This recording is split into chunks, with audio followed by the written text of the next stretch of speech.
आपण पाहत आहात नाशिक खबर न्यूज, जनतेचे हक्काचे व्यासपीठ।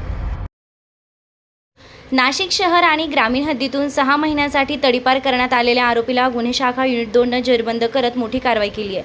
नाशिक शहराचे पोलीस आयुक्त संदीप कर्णिक, पोलीस उपायुक्त गुन्हे किरणकुमार चव्हाण आणि सहाय्यक पोलीस आयुक्त गुन्हे संदीप मेटके यांच्या सूचनेनुसार फरार पाहिजे आणि तडीपार आरोपींविरोधात विशेष मोहीम सुरू आहे। याच पार्श्वभूमीवर 23 मे 2026 रोजी गुन्हे शाखा युनिट 2 चे प्रभारी सहाय्यक पोलीस निरीक्षक हेमंत तोडकर यांच्या मार्गदर्शनाखाली पोलीस उपनिरीक्षक संजय सानप आणि पथक इंदिरानगर परिसरात आरोपींचा शोध घेत होते।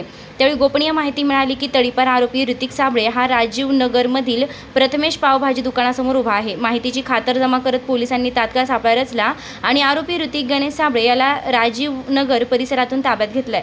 विशेष म्हणजे नाशिक शहर आणि नाशिक ग्रामीण हद्दीतून 6 महिन्यांसाठी तडीपार करण्यात आले असतानाही तो परिसरात वावरत असल्याचं उघड झालं।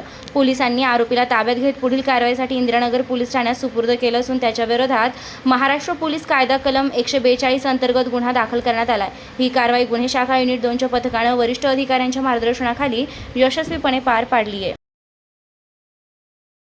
दागिन्यांची आवड आणि विश्वासाची जोड म्हणजेच मंडलिक बंधू सराफ।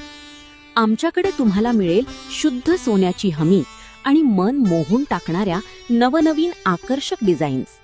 तुमच्या जुन्या सोन्याला मिळवा अगदी योग्य दर आणि आमच्या सोप्या हप्त्यांच्या सुवर्ण बचत योजनेचा आजच लाभ घ्या। आमची नम्र आणि विश्वासार्ह सेवा तुम्हाला नक्कीच आवडेल। अधिक मासाच्या पवित्र पर्वानिमित्त खास फॅन्सी जोडवी, पैंजण आणि तुमच्या लाडक्या जावयासाठी वाण आमच्याकडे उपलब्ध आहे।